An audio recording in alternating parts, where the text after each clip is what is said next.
Sanjay Kumar धीरेह channel में आप सभी का स्वागत है। मेरे इस वीडियो को लाइक कीजिए और चैनल को सब्सक्राइब कीजिए।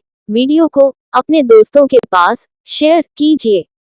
चलो वीडियो शुरू करते हैं। आज हम लोग पढ़ेंगे नागरिकता। 1. भारतीय संविधान कौन सी नागरिकता प्रदान करता है? ए. एकल नागरिकता। बी. दोहरी नागरिकता। सी. स्थानीय नागरिकता। डी. अंतर्राष्ट्रीय नागरिकता। इसका सही उत्तर है ए. एकल नागरिकता। 2. किस अनुच्छेद के तहत संसद को नागरिकता के संबंध में कानून बनाने का अधिकार प्रदान किया गया है? ए. अनुच्छेद 10। बी. अनुच्छेद 11। सी. अनुच्छेद 12। डी. अनुच्छेद 13। इसका सही उत्तर है बी. अनुच्छेद 11। 3. देशीयकरण द्वारा नागरिकता प्राप्ति का एक तरीका क्या है? ए. सरकारी नौकरी प्राप्त करने पर। बी. किसी देश की सेना में सेवा करने पर। सी. विदेशी पुरुष से विवाह करने पर। डी. संपत्ति खरीदने पर।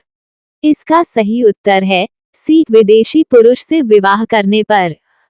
4. नागरिकता के लोप होने का एक नियम क्या है? ए. विदेश यात्रा करने पर। बी. देशद्रोह का अपराध सिद्ध होने पर। सी. विदेशी नागरिकता प्राप्त करने पर। डी. भारतीय संविधान का उल्लंघन करने पर। इसका सही उत्तर है बी. देशद्रोह का अपराध सिद्ध होने पर। 5. नागरिकता प्राप्त करने व खोने के विषय में विस्तार से चर्चा कहाँ की गई है? ए. भारतीय संविधान में। बी. 1955 के नागरिकता कानून में। सी. संसद के अधिनियम में। डी. उच्चतम न्यायालय के आदेश में। इसका सही उत्तर है बी. 1955 के नागरिकता कानून में। 6. कितने वर्षों तक लगातार बाहर रहने पर नागरिकता समाप्त हो जाती है? ए. 5 वर्ष। बी. 7 वर्ष। सी. 10 वर्ष। डी. 12 वर्ष। इसका सही उत्तर है बी. 7 वर्ष। 7. भारत में एकल नागरिकता की अवधारणा कहाँ से अपनाई गई है? ए. अमेरिका से। बी. इंग्लैंड से। सी. फ्रांस से। डी. जर्मनी से। इसका सही उत्तर है बी. इंग्लैंड से। 8. किस देश में दोहरी नागरिकता का सिद्धांत स्वीकार किया गया है? ए. कनाडा में। बी. जापान में। सी. संयुक्त राज्य अमेरिका में। डी. रूस में। इसका सही उत्तर है सी. संयुक्त राज्य अमेरिका में। 9. नागरिकता प्राप्त करने के लिए शर्तों निर्धारित करने वाला सक्षम निकाय कौन सा है? ए. राष्ट्रपति। बी. प्रधानमंत्री। सी. संसद। डी. उच्चतम न्यायालय। इसका सही उत्तर है सी. संसद। नेक्स्ट है मौलिक अधिकार। 1. मौलिक अधिकार संविधान के किस भाग में वर्णित है? ए. भाग आई। बी. भाग 2। सी. भाग 3। डी. भाग IV। इसका सही उत्तर है सी. भाग 3। 2. भारत के संविधान का भाग 3 किससे संबंधित है? ए. नीति निर्देशक तत्व।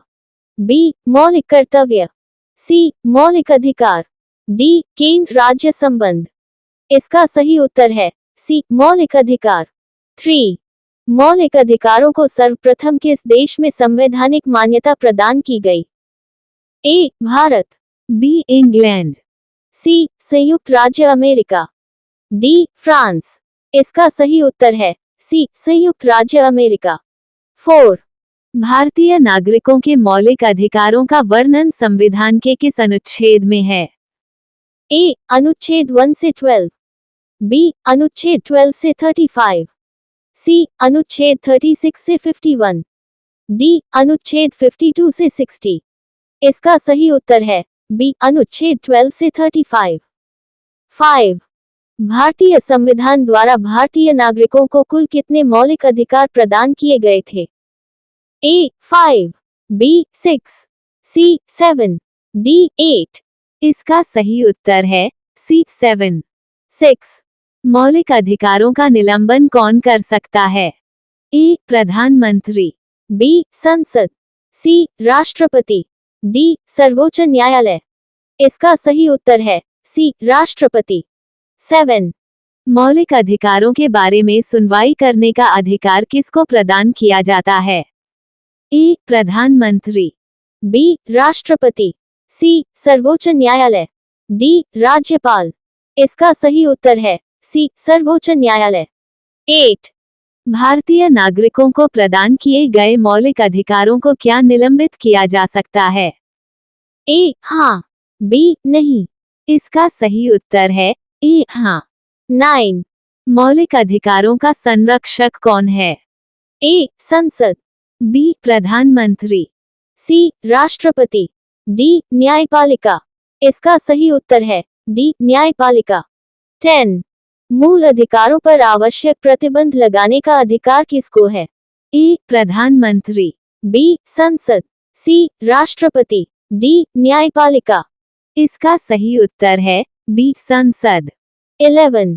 मौलिक अधिकारों का प्रमुख उद्देश्य क्या है? ए. आर्थिक विकास, बी. राष्ट्रीय सुरक्षा, सी. व्यक्तिगत स्वतंत्रता को सुनिश्चित करना, डी. सांस्कृतिक एकता। इसका सही उत्तर है सी. व्यक्तिगत स्वतंत्रता को सुनिश्चित करना। 12. समानता का अधिकार भारतीय संविधान के किन 5 अनुच्छेदों में दिया गया है? ए. अनुच्छेद 12 से 16 तक, बी. अनुच्छेद 14 से 18 तक, सी. अनुच्छेद 19 से 23 तक, डी. अनुच्छेद 24 से 28 तक। इसका सही उत्तर है बी. अनुच्छेद 14 से 18 तक। 13. भारतीय संविधान के अनुच्छेदों में से कौन विधान सत्ता पर पूर्ण नियंत्रण लगाता है? ए. अनुच्छेद 14, बी. अनुच्छेद 19, सी. अनुच्छेद 21, डी. अनुच्छेद 25। इसका सही उत्तर है ए. अनुच्छेद 14। 14. भारतीय संविधान की अस्पृश्यता उन्मूलन से संबंधित अनुच्छेद है? ए. अनुच्छेद 14, बी. अनुच्छेद 17, सी. अनुच्छेद 21, डी. अनुच्छेद 24। इसका सही उत्तर है बी. अनुच्छेद 17। 15. भारत के संविधान का कौन सा अनुच्छेद प्रेस की स्वतंत्रता से संबंधित है? ए. अनुच्छेद 16, बी. अनुच्छेद 19, सी. अनुच्छेद 21, डी. अनुच्छेद 25। इसका सही उत्तर है बी. अनुच्छेद 19। 16. प्रेस की स्वतंत्रता किस अधिकार में निहित है? ए. जीवन स्वतंत्रता, बी. भाषण स्वतंत्रता, सी. धार्मिक स्वतंत्रता, डी. शिक्षा स्वतंत्रता। इसका सही उत्तर है बी. भाषण स्वतंत्रता। 17. भारतीय संविधान का कौन सा अनुच्छेद व्यक्ति के विदेश यात्रा के अधिकार को संरक्षण प्रदान करता है? ए. अनुच्छेद 14, बी. अनुच्छेद 19, सी. अनुच्छेद 21, डी. अनुच्छेद 25। इसका सही उत्तर है सी. अनुच्छेद 21। 18. भारतीय संविधान के अनुच्छेद 25 का संबंध किससे है? ए. भाषण स्वतंत्रता से, बी. जीवन स्वतंत्रता से, सी. शिक्षा स्वतंत्रता से, डी. धर्म की स्वतंत्रता से। इसका सही उत्तर है डी. धर्म की स्वतंत्रता से। 19. मौलिक अधिकारों के अंतर्गत कौन सा अनुच्छेद बच्चों के शोषण से संबंधित है? ए. अनुच्छेद 14, बी. अनुच्छेद 19, सी. अनुच्छेद 24, डी. अनुच्छेद 21। इसका सही उत्तर है सी. अनुच्छेद 24।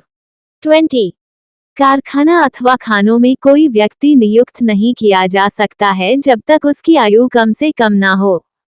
ए. 12 वर्ष, बी. 14 वर्ष, सी. 16 वर्ष, डी. 18 वर्ष। इसका सही उत्तर है बी. 14 वर्ष। 21.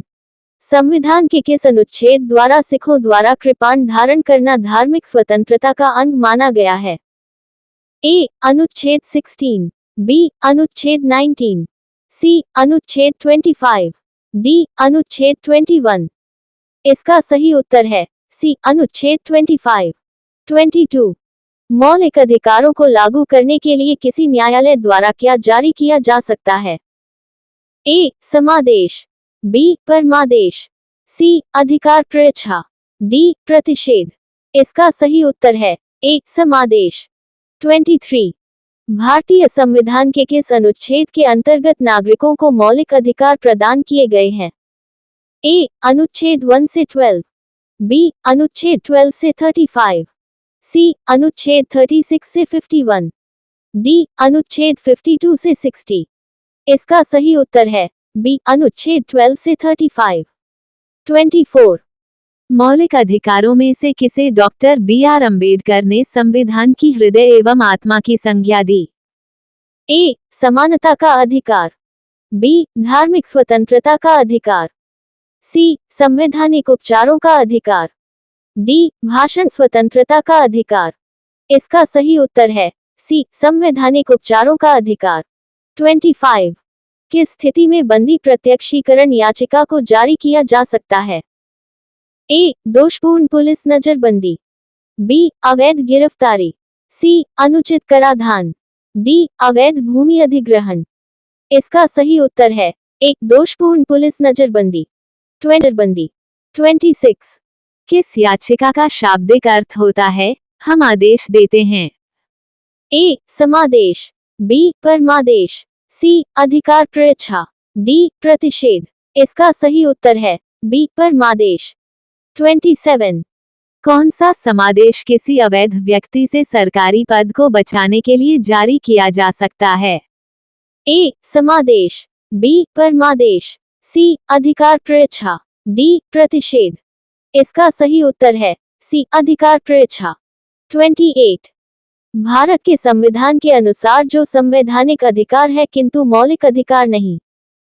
ए. संपत्ति का अधिकार, बी. भाषण स्वतंत्रता का अधिकार, सी. धार्मिक स्वतंत्रता का अधिकार, डी. समानता का अधिकार। इसका सही उत्तर है ए. संपत्ति का अधिकार।